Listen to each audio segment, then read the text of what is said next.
Pada triwulan 1 2024 dari bulan Januari hingga Maret, pendapatan pajak di kantor Samsat Palembang 1 sudah di atas 25%.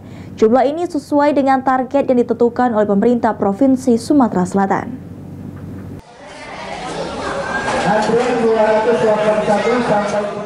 Sampai pertengahan April 2024, jumlah pendapatan pajak di kantor Samsat Palembang 1 saat ini sudah cukup baik dan berjalan sesuai target yang ditentukan, yaitu di atas 25%.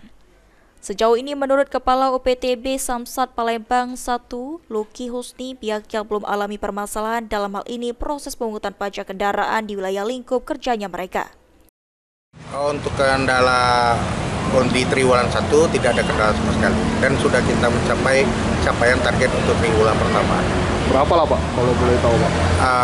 Sudah mencapai di atas 25%.